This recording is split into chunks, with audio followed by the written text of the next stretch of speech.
Hello, I'm Christine Mulvey. I'm part of the team of experts at Indiana University Health caring for patients undergoing a kidney transplant.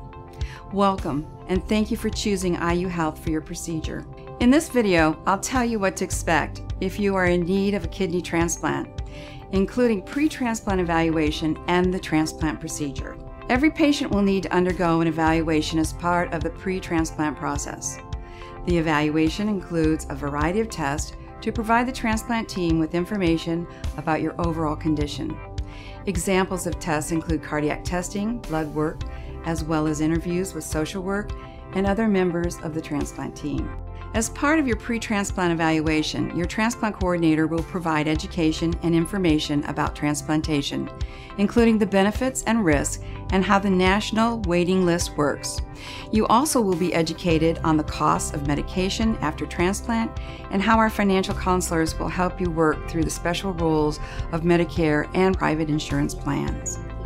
Once your evaluation is complete, the transplant team will review your test results. Your transplant coordinator will let you know when you receive final approval for transplant. You will be listed on the UNOS, United Network of Organ Sharing, waiting list for a deceased donor kidney transplant. It took about 1.5 to 2 years to actually get back on the list because I had some other medical problems related to the dialysis going on.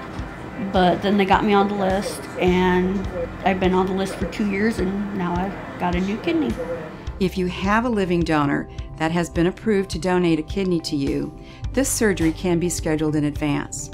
For more information about this option, please contact your transplant coordinator. For deceased donor transplant, once a potential kidney match has been identified, you will be notified and called in for further testing to evaluate your current health status and to prepare you for surgery the next day. We want your kidney transplant to go as smoothly and efficiently as possible. For the best possible results, do not eat or drink something after midnight, the night before your surgery. If your doctor has told you to take any medications the morning of your surgery, only take them with a small sip of water. Follow the instructions you were given for washing with the special cleansing soap. Leave all valuables at home. Please arrive 30 minutes prior to your scheduled surgery time in order to complete registration and begin preparation for the surgery. Once you arrive at the hospital, you will be admitted to the pre-operating area. You will be asked to change into a hospital gown, and an IV will be placed in your arm in order to administer needed medications. You may be given some medication to help you relax. Your surgeon and anesthesiologist will visit you to review the plan before you go to the operating room. During the procedure, your family will be asked to wait in a family waiting room where they will be kept informed of your progress. When it is time for your surgery, a catheter will be inserted into the bladder and you will be given anesthesia. The anesthesiologist will monitor your heart rate and breathing throughout your surgery. Your surgeon will make an 8 to 10 inch incision in the lower part of your abdomen, either on the right or left side, just above the hip bone.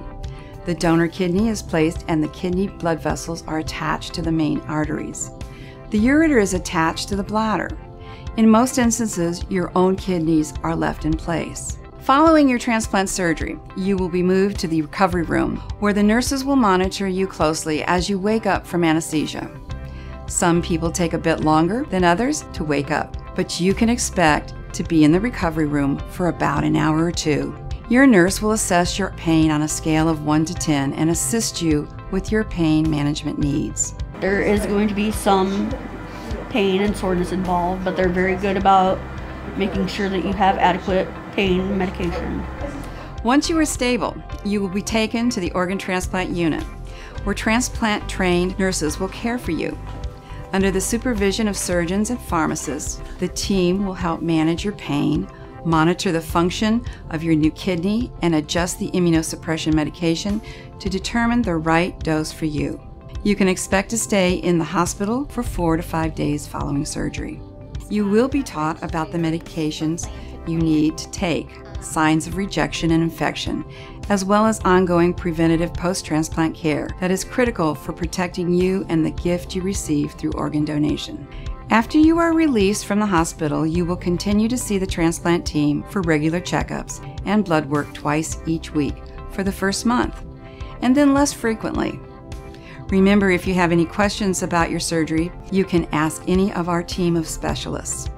We encourage you to contact your kidney transplant coordinator first if you experience any problems, including infections or illnesses that could interfere with your kidney transplant. Before I got my transplant, I just felt a lot of aches and pains, and now I don't. I feel like my normal self. So life's good. Good, excellent. Wow. Excellent. Our ultimate goal is to return you to wellness and improve your overall quality of life. I mean, the experience here at IU is great. They make it as easy as possible. For more information, please visit iuhealth.org/kidney transplant. Thank you for choosing Indiana University Health for your healthcare needs.